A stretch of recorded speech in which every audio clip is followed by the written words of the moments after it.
Hello అండి, అందరికీ నమస్తే. నేను దిలీప్ కుమార్. ఈరోజు electrical piping, electrical conduits and mains, ఆ మెయిన్స్కు రిలేటెడ్గా మనం పైపింగ్ ఎలా చేసుకోవాలనే విషయాల గురించి కొంచెం తెలుసుకునే ప్రయత్నం చేద్దాం. యాక్చువల్గా మనం ఇంతకుముందు చెప్పుకున్నట్లుగా ఇంటర్నల్ ఎలక్ట్రికల్ ఏదైతే మనకు డ్రాయింగ్ ఉంటుందో ఆ డ్రాయింగ్ ప్రకారంగా మనము అన్ని బాల్స్లోనూ మనకి ఎలా పైప్ లైన్ కాండ్యూట్స్ కావాల్సి వస్తాయో ఎలక్ట్రికల్ కాండ్యూట్స్ అనేవి అలా ప్రొవైడ్ చేసుకుంటాం. అలా ప్రొవైడ్ చేసుకుని ఆ డ్రాయింగ్ ప్రకారంగా మనకు కావాల్సినటువంటి చోట్ల ఎంఎస్ బాక్సెస్ అనేవి వాల్లో ఫిక్స్ చేసి పెట్టుకుంటాం. వాల్లో ఫిక్స్ చేసి పెట్టుకుని ఇప్పుడు జనరల్గా మనకి వైరింగ్ అనేది ఎలా వస్తుందంటే, మెయిన్ సప్లై అనేది బయట అవుట్డోర్ పవర్ సప్లై లైన్ నుంచి మనము పవర్ అనేది డ్రా చేసుకుంటాం. సో అది మనము డిపార్ట్మెంట్కి, ఎలక్ట్రిసిటీ డిపార్ట్మెంట్కి అప్లై చేసుకుని అక్కడ నుంచి మనము పవర్ అనేది తీసుకుంటాము. ఈ పవర్ తీసుకునేటప్పుడు యాక్చువల్గా మనము 3 ఫేజ్ సప్లై అనేటువంటి పవర్కి అప్లై చేసి, ఇంతకుముందు మనం చెప్పుకున్నాము ఆల్రెడీ వర్క్ స్టార్ట్ చేసేటప్పుడు టెంపరీ పవర్ సప్లై కనెక్షన్ అనేది ప్రొవైడ్ చేసుకుంటాము ఫర్ కన్స్ట్రక్షన్ పర్పస్. అది యాక్చువల్గా కమర్షియల్ మీటర్ కింద మనకి ఇవ్వడం జరుగుతుంది. ఆ తర్వాత వర్క్ అంతా కంప్లీట్ అయిన తర్వాత దీన్ని మనం conversion again into domestic category కింద కన్వర్ట్ చేసుకుని మనము మన హౌస్ పర్పస్గా వినియోగించుకోవచ్చు అని చెప్పనేసి ఇంతకుముందు తెలుసుకున్నాం. అయితే యాక్చువల్గా ఏంటంటే, ఒకే మీటర్ 3 ఫేజ్ సప్లై తోటి మనం తీసుకుంటే కనుక మన ఇంటి యొక్క మొత్తం అవసరాలకి సరిపోయేంత కెపాసిటీ ఉండదు. దానికి మనము యాక్చువల్గా మన హౌస్ యొక్క సైజ్, అలాగే నెంబర్ ఆఫ్ ఫ్లోర్స్, అందులో మనము తీసుకున్నటువంటి రూమ్స్, ఆ ఏరియా ఆఫ్ ది కన్స్ట్రక్షన్ బట్టి మనకి టోటల్గా మనం ఆ బిల్డింగ్ని వినియోగించుకునేటువంటి పద్ధతి అదంతా మన దగ్గర ఉంటుంది కనుక యాజ్ పర్ ప్లాన్ దానిలో నెంబర్ ఆఫ్ ఏసీస్ ఎన్ని ఉపయోగిస్తాము, అలాగే గీజర్స్ ఉంటాయి, ఈ ఎలక్ట్రికల్ గాడ్జెట్స్ అన్ని మనం వినియోగిస్తూ ఉంటాము, ఎలక్ట్రికల్ ఎక్విప్మెంట్ అంతా కూడా. సో ఇవన్నీ యూజ్ చేసేటప్పుడు మనం ఏం చేస్తామంటే, టోటల్గా మన ఇంటికి మొత్తానికి ఎంత కిలోవాట్ పవర్ అనేది అవసరం పడుతుంది అనేది క్యాలిక్యులేట్ చేసుకోవాలి. అది అనుభవం ఉన్నటువంటి ఎలక్ట్రీషియన్ ఎవరైనా సరే వారికి ఈ విషయం పట్ల కొంత అవగాహన ఉంటుంది, వారు తెలియచేస్తారు. లేదు అంటే కనుక ఎవరైనా ఎలక్ట్రికల్ టెక్నికల్ పర్సన్ ఉంటారో వారితో సంప్రదించి మనకి ఎంత కెపాసిటీ పవర్ సప్లై మీటర్ అనేది మనం తీసుకోవాలి అనే విషయాన్ని తెలుసుకోవాలి. తెలుసుకుని 5 కిలోవాట్ మీటర్ సరిపోతుందా, లేదు అంటే డొమెస్టిక్ పర్పస్గా అయితే maximum capacity 15 kilowatt CT meter అని ఇస్తారు. సో ఈ రెండిట్లో మనకి యాడిక్వేట్ కెపాసిటీ మీటర్ను మనం చూసుకొని మన యొక్క రిక్వైర్మెంట్కి మ్యాచ్ అయ్యే విధంగా పవర్ సప్లై మీటర్ని మనం అప్లై చేసి తీసుకోవాల్సి ఉంటుంది. ఒకవేళ 3 ఫేజ్ సప్లై లేదా సింగిల్ ఫేజ్ సప్లై కనుక మనం తీసుకునేటట్లయితే సాధారణంగా వీళ్ళు డిపార్ట్మెంట్ నుంచి మనం సర్వీస్ వైర్ ద్వారా ఓపెన్గానే మనకి తీసుకొచ్చి కనెక్ట్ చేసి ఇచ్చేస్తారు. సో అక్కడి నుంచి మనము ఇంటర్నల్గా మన డీబీకి కనెక్ట్ చేసుకుని డీబీ నుంచి మిగతా స్విచ్ బోర్డ్స్కి పవర్ సప్లై అనేది ఏర్పాటు చేసుకుంటాం సర్క్యూట్స్ ద్వారా. సో అక్కడ నుంచి పాయింట్స్కి వైరింగ్ వెళ్తుంది. సో ఇది జనరల్ ప్రొసీజర్ జరుగుతుంది.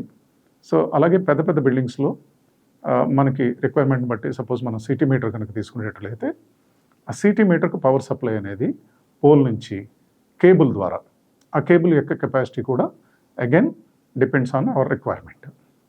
ఆ రిక్వైర్మెంట్ ప్రకారంగా దానికి సంబంధించినటువంటి యాడిక్వేట్ కెపాసిటీ కేబుల్ తీసుకుని ఆ కేబుల్ని అండర్ గ్రౌండింగ్ ప్రొసీజర్ ద్వారా తీసుకోవాల్సి ఉంటుంది.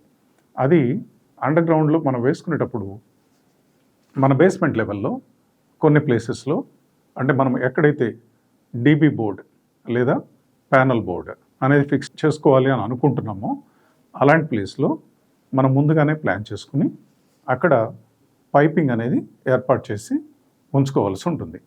అది 3 ఇంచెస్ పైప్ లేదా 4 ఇంచెస్ పైప్, లేదా ఇంకా ఎక్కువ అవసరం అవుతుంది అనుకుంటే కనుక 6 ఇంచెస్ పైప్ కూడా వేసుకుని పెట్టుకుంటే మంచిది. సో ఆ పైప్స్ మనము ప్రొవిజన్ వేసుకోవటం వల్ల తర్వాత మొత్తం అంతా పని అయిపోయిన తర్వాత మనం మళ్ళీ అగైన్ బ్రేక్ చేసుకుని ఈ కేబుల్ని అండర్ గ్రౌండింగ్ అనేటువంటి ప్రొసీజర్ చేసుకోవడానికి మనం అదంతా పగలగొట్టే అవసరం లేకోకుండా సరిపోతుంది. సో ఈ డిస్మాంట్లింగ్ ప్రాసెస్ అనేది లేకుండా మనకి దాన్ని ముందుగానే మనం ఎన్ష్యూర్ చేసుకోవాలి. చేసుకుని అండర్ గ్రౌండ్ కేబుల్ మనం తీసుకొచ్చి మన యొక్క డిస్ట్రిబ్యూషన్ బోర్డుకి కనెక్ట్ చేసుకుంటాము. ఆ డిస్ట్రిబ్యూషన్ బోర్డు నుంచి మనకి మెయిన్స్ ద్వారా ప్రతి ఒక్క ఫ్లోర్లోనూ ఒక్కొక్క పర్టికులర్ ప్లేస్లో డిస్ట్రిబ్యూషన్ బోర్డు అనేది ప్రొవైడ్ చేసుకోవాల్సి ఉంటుంది. ఆ డిస్ట్రిబ్యూషన్ బోర్డులో మనము ఎంసీబీస్ అని ప్రొవైడ్ చేస్తాం. ఈ ఎంసీబీస్ వల్ల అడ్వాంటేజ్ ఏంటంటే, ఏదైతే డిజైన్ పవర్ లోడ్ ఉంటుందో దానికి మించి అంటే షార్ట్ సర్క్యూట్ అయ్యేటువంటి సందర్భాల్లో ఈ ఎంసీబీలు ఆటోమేటిక్గా ఆఫ్ అయిపోతాయి. అంటే suppose for example 32 amps MCB కనుక మనం ప్రొవైడ్ చేసినట్లయితే షార్ట్ సర్క్యూట్ అయ్యేటువంటి సందర్భాల్లో ఎప్పుడైనా సరే బై ఎనీ ఛాన్స్ ప్రమాదవశాత్తు అలా జరిగినప్పుడు ఆటోమేటిక్గా ఈ 32 amps కెపాసిటీ మించి పవర్ కనుక వచ్చినట్లయితే ఆటోమేటిక్గా ఎంసీబీ ఆఫ్ అయిపోయి ఓవరాల్గా ఆ పర్టికులర్ ప్లేస్లో పవర్ అనేది కట్ అయిపోతుంది. సో అందువల్ల ఈ షార్ట్ సర్క్యూట్ రిలేటెడ్ ప్రమాదాలు జరగకోకుండా నివారించుకునే అవకాశం అనేది మనకి వీలు కలుగుతుంది. సో ఈ విషయాన్ని మనం గమనించుకోవాలి. ప్రతి చోట ఫాల్ సీలింగ్లో కానీ అలాగే వాల్లో కానీ మనము లైటింగ్ పాయింట్స్ అనేవి ఏర్పాటు చేసుకుంటాం. ఈ లైటింగ్ పాయింట్స్ కూడా మన యొక్క డిజైన్కి అనుగుణంగా ఉండేటట్లుగా ముందుగానే ప్లాన్ చేసుకోవాలి. సో ఈ ఫాల్ సీలింగ్లో కానీ అలాగే వాల్లో కానీ మనం ఏమేవైతే వైరింగ్ చేసుకోవాలనుకుంటున్నామో అదంతా యాజ్ పర్ ప్లాన్ మనం ముందుగానే డ్రా చేసి పెట్టుకోవాలి. ఆ వైరింగ్ అంతా పుల్ చేసుకోవాల్సి వస్తుంది. ఆ వైరింగ్ పుల్ చేసుకునేటప్పుడు కూడా మనము దానికి సంబంధించినటువంటి కాండ్యూట్స్ ఆల్రెడీ ముందుగానే ప్రొవైడ్ చేసి పెట్టుకుంటాం కనుక ఆ విషయాన్ని కొంచెం జాగ్రత్తగా గమనించుకుని చేసుకోవాల్సిన అవసరం ఉంది. అలాగే బాత్రూమ్స్లోకి వస్తే బాత్రూమ్స్లో మనము ప్రధానంగా ప్రొవైడ్ చేసేది electrical lighting and exhaust fan and geyser, అలాగే కొన్ని సాకెట్స్ ప్రొవైడ్ చేసుకుంటాం. ఇవి minimum requirement in a washroom.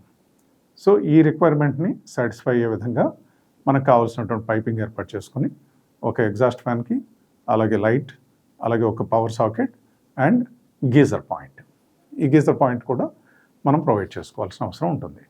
So ఇవన్నీ ముందుగానే ప్రొవైడ్ చేసి పెట్టుకుని వాటికి సంబంధించినటువంటి కాండ్యూట్స్లో మనం వైరింగ్ అంతా రెడీ చేసి పెట్టుకోవడం వల్ల ఫ్యూచర్లో మనకు ఎలాంటి ప్రాబ్లమ్స్ లేకుండా ఉంటాయి. సో వాటిలో మనం ప్రొవైడ్ చేసుకునేటప్పుడు ఇండికేటర్ స్విచెస్ అనేవి ఏర్పాటు చేసుకుంటే కొంచెం హై కెపాసిటీ ఏదైతే మనము సపోజ్ ఫర్ ఎగ్జాంపుల్ గీజర్ అలాగే ఏసీ, ఈ ఏసీ స్విచెస్ ఇలాంటివి ఇండికేటర్ కనుక మనం ఏర్పాటు చేసుకున్నట్లయితే అవి ఆన్ చేసి ఉండేటప్పుడు మనం అర్థం చేసుకోగలుగుతాం. కొన్ని సందర్భాల్లో ఒక్కొక్కసారి మనము ఆ స్విచెస్ బై మిస్టేక్లో ఆఫ్ చేయకోకుండా మర్చిపోయినట్లయితే కనుక అవి ఓవర్ హీట్ అవటము, తద్వారా ఆ ఎక్విప్మెంట్ ఏమైనా పాడవటము, బర్న్ అవటం ఇట్లాంటి ప్రాబ్లమ్స్ రైజ్ అయ్యే అవకాశం ఉంటుంది. సో దాన్ని దృష్టిలో పెట్టుకోవడానికి మనం ఈ ఇండికేటర్ స్విచెస్ అనేవి కొన్ని పర్టికులర్ ప్లేసెస్లో వాడుకుంటే సరిపోతుంది. కొన్ని సాకెట్స్ మనము 6 amp సాకెట్స్ పెట్టుకుంటాము. ఇవి సాధారణమైనటువంటి అవసరాలకి ఫర్ ఎగ్జాంపుల్ ఛార్జింగ్ కానీ ఎక్కడైనా మనకు అవసరమైన చోట్ల అడిషనల్ పాయింట్స్ మనం ఏదైనా ఒక లైట్ ఏర్పాటు చేసుకోవాలనుకునేటప్పుడు కానీ అలా సింపుల్ పర్పస్గా ఉపయోగించుకునేటప్పుడు 6 amp సాకెట్స్ అలా సరిపోతాయి. కొన్ని హెవీ యూసేజ్ ఉంటుంది. ఇప్పుడు సపోజ్ మన కిచెన్లో వచ్చేసరికి 15 amp సాకెట్స్ ప్రొవైడ్ చేసుకుంటాం. ఈ 15 amp సాకెట్స్ ఏంటంటే మనకి గ్రైండర్, మిక్సీ అలాగే మైక్రో ఓవెన్ ఇలాంటి వాటికి ఉపయోగపడతాయి. అలాగే ఇంట్లో మనము చిమ్నీ కూడా ప్రొవైడ్ చేసుకుంటాం. సో ఈ చిమ్నీ కూడా సాకెట్ అనేది మనం ప్రొవైడ్ చేసుకుని కావాల్సినటువంటి ఆ రిలవెంట్ ప్లేస్లో దానికి ప్రొవిజన్ అనేది ఇవ్వవలసిన అవసరం ఉంటుంది. సో ఫర్దర్గా మనము అడిషనల్ ఫ్లోర్స్ కన్స్ట్రక్షన్ చేసుకోవాలి అనేటువంటి ప్లాన్లో కనుక ఉన్నట్లయితే మనం ఈ మీటర్ సప్లై అనేది ప్రస్తుతానికి ఈ ఒక్క ఫ్లోర్కి సరిపడేటువంటి కెపాసిటీ మీటర్ తీసుకుంటాం కనుక ఫర్దర్గా అడిషనల్ ఫ్లోర్ కన్స్ట్రక్ట్ చేసుకునేటప్పుడు దానికి సంబంధించింది మళ్ళీ మనం అడిషనల్గా అప్లై చేసుకుని again we need to go for another meter for the additional floors. So దానికి తగినటువంటి ప్రొవిజన్ కూడా మనం కాండ్యూటింగ్లో ఇవ్వవలసిన అవసరం ఉంటుంది. ఇది బాగా గుర్తుపెట్టుకోవాలి.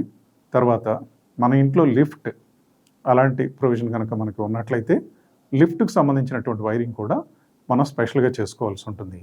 అలాగే ఈ యొక్క ఇంటి వైరింగ్కి సంబంధించినంత వరకు అత్యంత ప్రాధాన్యమైన అంశాలు 2 ఉంటాయి.